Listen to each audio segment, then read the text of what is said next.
ఇప్పుడు మీకు ఒక వీడియో వినిపిస్తా. వేణుస్వామి గారి వాళ్ళ భార్య మాట. తిరుమల లడ్డూ గురించి ఆవిడ చేసిన ఓవర్ యాక్షన్ అనే అంటా నేనైతే. ఎందుకంటే సీబీఐ ఛార్జ్ షీట్‌లో చాలా స్పష్టంగా కల్తీ నెయ్యి వాడారు అని చెబితే, సీబీఐ తుది నివేదికలో నెయ్యి కల్తీ జరిగింది. కల్తీ నెయ్యే వాడారు. 100% కల్తీ నెయ్యే వాడారు. పామాయిల్ కావచ్చు, ఇతర రసాయనాలు కావచ్చు, ఇతరత్ర కెమికల్స్ కావచ్చు. వాడింది మాత్రం కల్తీ నెయ్యి అని చెప్పేసి నివేదికిస్తే, ఇలా డ్రామాలు చూడండి.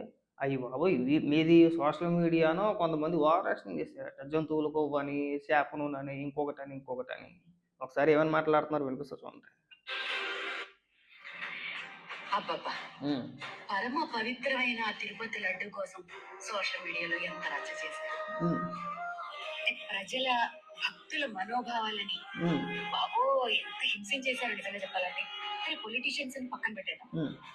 ప్రవచనకర్తలు, పండితులు, బ్రాహ్మణులు అసలు ఏమీ అనిపించట్లేదండి. సిబిఐ తన ఛార్జ్ షీట్లో ఏం చెప్పిందో కనీసం అదైనా చదివారా, చూసారా? కల్తీ జరిగిందైనా పర్వాలా, కల్తీ నెయ్యి వాడినా పర్వాలేదు, కానీ మీరు గతంలో జంతువుల కొవ్వును, చేప నూనె అన్నారు కదా, అది లేదు కదా అంటే మరి కల్తీ నెయ్యి సంగతి ఎవరికిస్తారో? సిబిఐ ఏం చెప్పింది? నెయ్యి కల్తీ జరిగింది, 100% కల్తీ నెయ్యే వాడారని చెప్పేసి అంత స్పష్టంగా చెప్తుంటే, మీరు చేప నూనె అన్నారు కదా, జంతువుల కొవ్వు అన్నారు కదా, ఆ రోజు మాట్లాడింది కూడా ల్యాబ్ రిపోర్ట్ ఆధారంగానే మాట్లాడారు. ల్యాబ్ రిపోర్ట్లో వచ్చింది ఈ నెయ్యి ఒరిజినల్ కాదు, కల్తీ నెయ్యి, ఇందులో అనేక రసాయనాలు కలిసి ఉండొచ్చు, జంతువులకు వందల ల్యాబ్ రిపోర్ట్లో వచ్చిందని మాట్లాడారు ఆ రోజు కూడా. ఆ తర్వాత కేసు ఫైల్ చేశారు. తర్వాత సిట్టు, ఆ తర్వాత సిబిఐ, సిట్ అధికారులు కలిసి మరొక సిట్టు. ఇవాళ సిబిఐ ఇచ్చిన నివేదిక నెయ్యిలో కల్తీ జరిగిందనే అంశాన్ని పక్కన పెట్టేశారు. ఇంక ఈ మేధావులందరూ ఆ నెయ్యిలో కల్తీయే జరగలేదు, జగన్మోహన్ రెడ్డి పైన ద్వేషం కోసం ద్వేషం ఎక్కువైపోయాట అలా ప్రచారం చేశారు. మరి మీరు జర్నలిస్టులు ఏం చదువుకొని జర్నలిస్ట్ అయ్యారో మాకు అర్థం కావట్లా. కల్తీ నెయ్యి వ్యవహారం గురించి కల్తీ జరిగిందని ఎందుకు మాట్లాడట్లేదు, దాన్ని పక్కన పెట్టేశారు. ప్రచారం కోసం వాడుకున్నారని ఒకడు, మా సాయిగడైతే మరీ దరిద్రుడు, అడిగి శాపనార్థాలే పెట్టేస్తున్నాడు, నేను పురుగులు పట్టిపోతారో, నాశనం అయిపోతారో. మరి కల్తీ నెయ్యి గురించి మాట్లాడడం మానేసి, కల్తీ జరిగిందనే కదా మొదటి నుంచి చెప్పేది, కల్తీ జరిగిందనే కదా కేసు పెట్టింది, కల్తీ జరిగిందనే కదా ఇంత విచారణ జరిగి ఇంత రాద్ధాంతం అయింది. మరి దాని గురించి ఎందుకు మాట్లాడట్లేదు? ప్రతి ఒక్కడు వచ్చి ఉపన్యాసాలు చెప్పేసాడు అయిపోయాడు.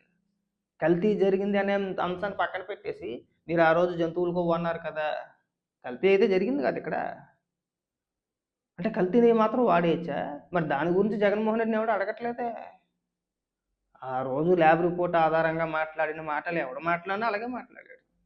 ఇక్కడ ఎవడో చూసింది ఏమి కాదు, స్వతహాగా కదా. మరి దీని గురించి ఎందుకు మాట్లాడట్లేదు, దీని గురించి ఎందుకు అడగట్లేదు జగన్మోహన్ రెడ్డిని? గత ప్రభుత్వాలైనా కదా ఇంత దారుణం జరిగింది. కల్తీ జరిగిందనే అంశాన్ని పక్కన పెట్టేసి, ఇగో మీరు ఆ రోజు ఇలా మాట్లాడారు కదా అని చెప్పేసి ఇది ఒక రకమైన డైవర్ట్ చేసే ప్రయత్నం చేస్తున్నారు. మీలాంటి పేటీఎం మేధావులు, లేదంటే మీలాంటి పనికిమాలిన జర్నలిస్టులు ఎంతమంది మాట్లాడినా తిరుమలని, ఆ ప్రతిష్టని పరమ నాశనం చేసి పెట్టేశాడు జగన్మోహన్ రెడ్డి. అందులో ఎలాంటి సందేహం లేదు. కాసులకు కక్కుర్తిపడో, లేదంటే డబ్బులకు కక్కుర్తిపడో, ఇంకొక రకంగానో తిరుమల పవిత్రతను అనేక రకాలుగా దెబ్బతీసేసి, చివరికి లడ్డూలో, ప్రసాదంలో వాడిన నెయ్యిని కూడా కల్తీ చేసి సొమ్ము చేసుకున్నారు. ఇది వాస్తవం కాదా? మరి ఎవరికైనా మీరు చెప్పేది? జర్నలిస్టులు కదా, కాస్త విలువలు పాటించండి. తర్వాత చూసుకుంటలే, మనం ఏదైనా ద్వేషం కక్కేయాలంటేనో, శాపనార్థాలు పెట్టాలంటేనో తర్వాత పెట్టేయచ్చులే. ముందు దాని గురించి మాట్లాడండి. కల్తీ జరిగిందని చెప్పేసి నివేదిక ఇస్తే, ఇదిగో జంతువుల కొవ్వు లేదన్నారు కదా, అది దుష్ప్రచారం ఏం కాదు. మొదటి నుంచి చెప్పేదే కల్తీ నెయ్యి వాడారు అని. సిబిఐ కూడా తేల్చింది కూడా అదే, కల్తీ నెయ్యి వాడారు అని చెప్పేసి అని. ఇక్కడికి వచ్చి పెద్ద పెద్ద ఉపన్యాసాలు, ఈ ఉపన్యాసాలు చెప్పమాకండి, వీటి వల్ల ఉపయోగం లేదు. మీరు ఎంత మభ్య పెట్టాలని చూసినా, ఎంతమంది మాట్లాడినా, ఎన్ని రకాలుగా డైవర్ట్ చేయాలని చూసినా, భక్తులకు తెలుసు ఏం జరిగింది. అప్పుడు తిరుమల లడ్డు ఎలా క్వాలిటీ ఎలా ఉంది, ఇప్పుడు ఎలా ఉంది అనేది వెళ్ళినోళ్ళకి, తిన్న వ్యక్తులకి తెలుసు. తెలియకుండా అయితే ఉండదు కదా. మరి ఎందుకంటే ఇక్కడికి వచ్చి మళ్ళీ భజన చేయడం కాకపోతే దరిద్రం కాకపోతే మాకు. ఆ ఛార్జ్ షీట్లో ఉన్నదాన్ని ప్రస్తావించట్లా. కల్తీ జరిగిందనే అంశాన్ని పక్కన పెట్టేసి మీరు మిగిలిన అంశాల గురించి ఎన్ని మాట్లాడితే ఏం ఉపయోగం ఉంది? అది కదా తేల్చాల్సింది. మీరు అడగాల్సింది జగన్మోహన్ రెడ్డిని.